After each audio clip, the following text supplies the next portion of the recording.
Welcome back to the Graham Stephan, got something in my eye. Welcome back to the Graham Stephan Show. My name is Graham and welcome to my show. And guess what, guys? It's about time I review somebody's spending habits because we just got this video here. It's titled, Living on $120K a year in Sunnyvale, California. Wait for it, millennial money. And I gotta say, there's no better money than the money spent by millennials, because usually it's atrocious. So we'll see if this guy's doing any better. But first, we gotta destroy the like button for the YouTube algorithm. Thank you so much for doing that, and now let's begin. Oh, look at that. Listen, this would be perfect product placement for Vessi's. If Vessi would sponsor us again, listen, I hate to bring this up so early on in the video, but I'm gonna be honest with you guys. We did an integration a few months back with Vessi, and I have to say, I've worn Vessi shoes every single day for probably like a year and a half. Sounds like an exaggeration. It's not. They're a really good shoe. My dream that I would announce to everyone was I wanted to be a professional basketball player. Deep down inside, I mean, you could tell by this joke book that I wanted to be a stand-up comedian. Oh, yeah. Look at that. So from basketball player to stand-up comedian, he's got to pick one or the other. But obviously, well, he could be a stand-up comedian, $120,000 a year. I honestly think some of the funniest people, honestly, are on YouTube. Just watch their videos. They're funny. You can make a ton of money being a stand-up comedian now on YouTube or TikTok or Instagram or really any of the platforms and just make a really good living. So something to consider. You know what? I don't like this. Look at this. Because every video, I look at the like to dislike ratio and I'm like, ooh, look at it. It's got so many dislikes. It's going to be a good video. Now we have no idea how many dislikes the video gets. Quick hack, by the way, all you got to do is look at the video in incognito mode and tell you how many dislikes the video has. And 111 dislikes. There we go. It's not good. It's not bad either. But I'm going to screenshot that to send it to Jack so he can include that in the video. I'm 31 years old. I live in Sunnyvale, California. Oh, I like his shirt. I like his shirt a lot. You know what? I have merch similar to this, and it says, Do Epic Blank. Obviously, I can't put the blank on here. I don't want to get demonetized. In fact, actually, I changed my sign here. If you look back at my old videos, it says do epic and then a naughty word. And YouTube started demonetizing my videos because I had the naughty word there. So had to change it. But you know what? This one works. My name is Jay Wei. I'm 31 years old. I live in Sunnyvale, California. I'm a social media personality. Oh yeah, see, he's doing it. He's doing this funny stuff. Jay and Sharon. Jay and Sharon. We're gonna look this up. Jay and Sharon. TikTok. Look at that. 1.7 million followers. See? I'm telling you, he's making a very good income social media. I upgraded my wife's headphones to AirPods with scissors. She told me to do the dishes. Done. That's funny. That's funny, but it's mind-blowing to me too that you could make $10,000 a month telling jokes online. Never have to interact with another person, ever. You could make some pretty good money. I grew up not far from this house, but this house we're sitting here right now is where I spent my high school years.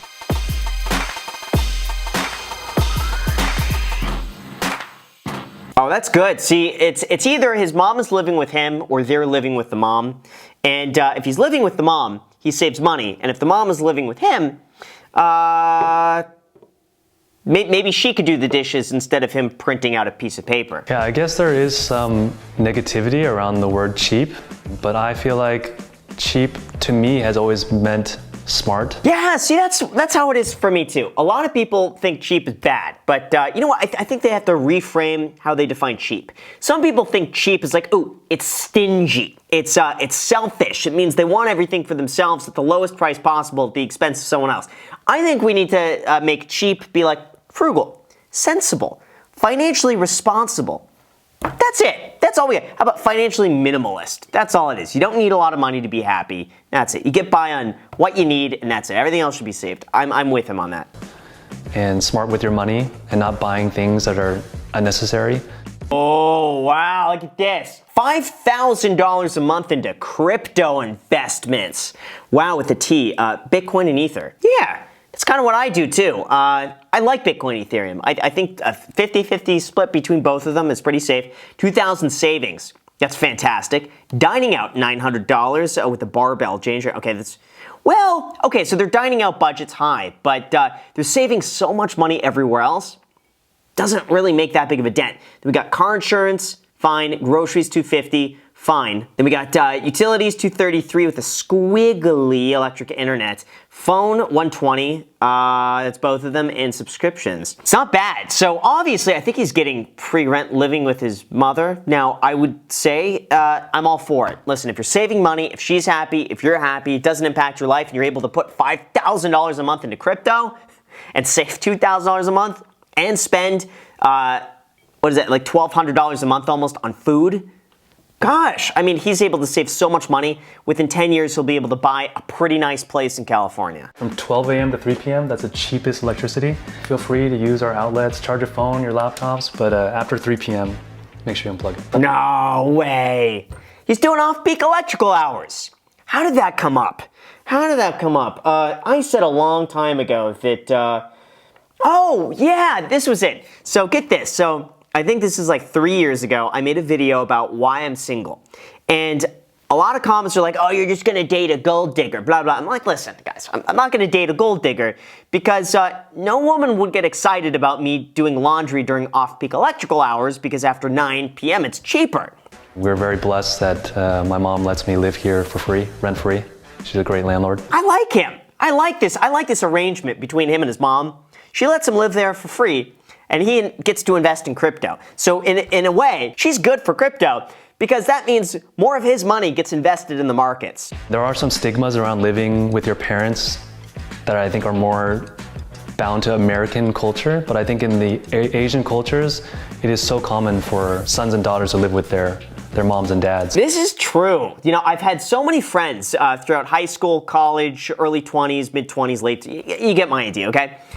It seems like a lot of people just want to go off immediately. They come back from college, they're out of there. But I gotta say, it struck me as odd that it isn't more suitable. Just come back and live with your parents. As long as you guys have a good relationship, I don't see the issue there. I don't know why it's stigmatized. My senior year of college, I got a random email from a basketball agent, and given that I wasn't a big fan of school and jumping into the real world, I just hopped on a plane and decided to sign a contract to play professional basketball for 2 years. Not bad. $2,000 to $3,000 a month as a professional basketball player in Taiwan. I would think it's a lot more than that. I mean, don't get me wrong. Like, getting paid to play basketball is a feat in itself. But you would think $2,000 to $3,000. I don't know. I guess it just depends on how replaceable you are. I hate to say it, but I believe in sports. You're paid in terms of how easily they could replace you. So $2,000 to $3,000 a month, he's good, but he wouldn't be maybe the caliber of playing at the Lakers or something like that.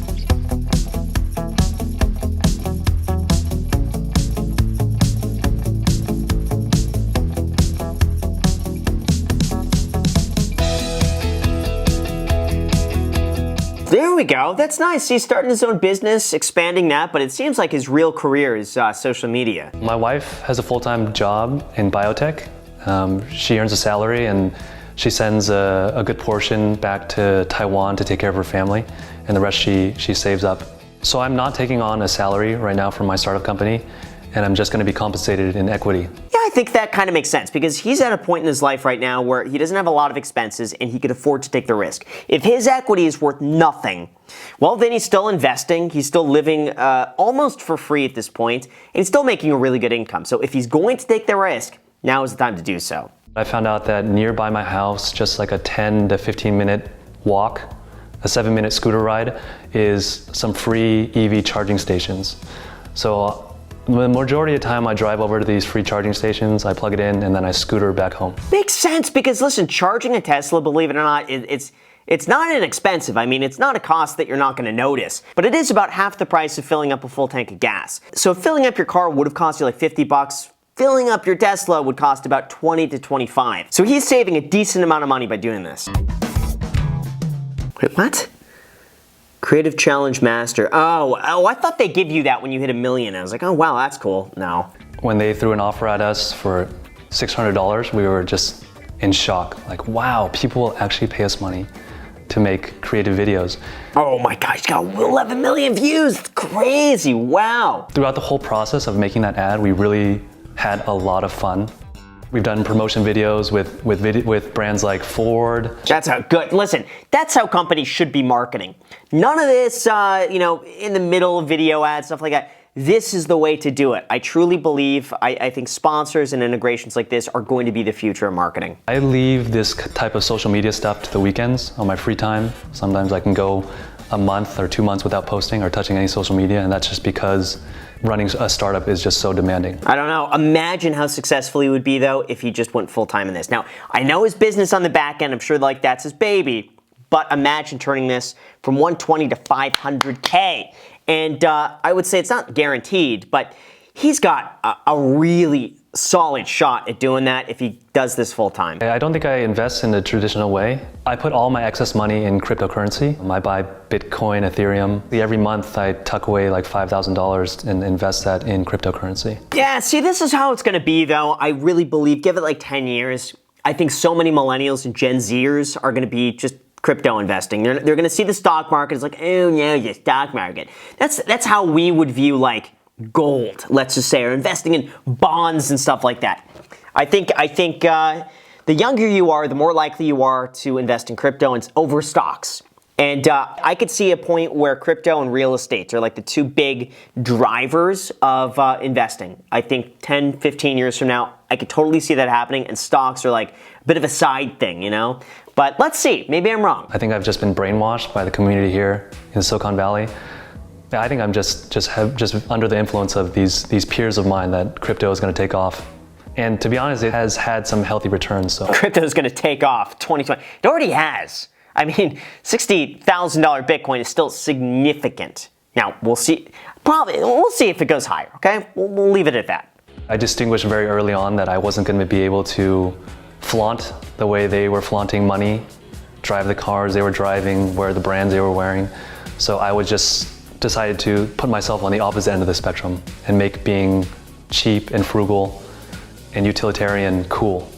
Way to go! At least he's taking a stance. He's not trying to fit in. He's trying to do his own thing. He's playing to his strengths, and I think that's what he gets as a basketball player, because I'm kind of the same way. I really believe that if I'm not going to give something 100% shot, if I'm not able to do something to the caliber that I would expect, I'm not going to do it. So I think he's the same way. He's like, I can't compete on that level, but I could compete down here, and I could be good at it. So I commend him for that.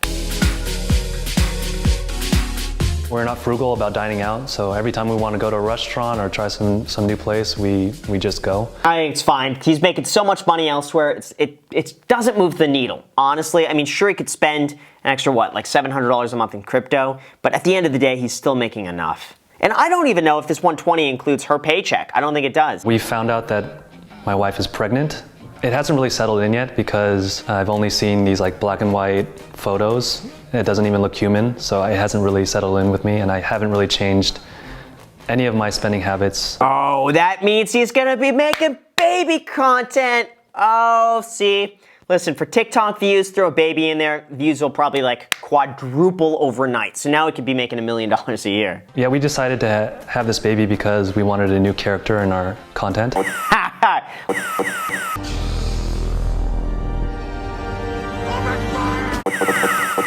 Literally, just took the words right from my mouth. But yeah, I mean, everyone that I talk to about where I'm at right now is always trying to encourage me to just pursue this social media and creative passion.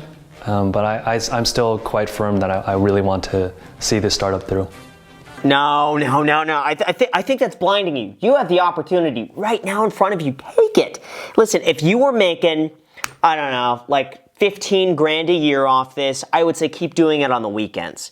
But $120,000 a year, just on weekends, without you going and doing much else during the week, I mean, I think that's holding you back. And I think you got a small opportunity here, and social media is one of these careers where like the window might open for a month or two, maybe a week, sometimes a few days. And if you don't capitalize on that and then carry out correctly through the rest of it, it goes to waste. I've seen so many channels do this where they had like one viral video, they take off, and I'm like, they gotta continue the momentum, and they don't. They blow it. This is your opportunity, man. I would go full force in this.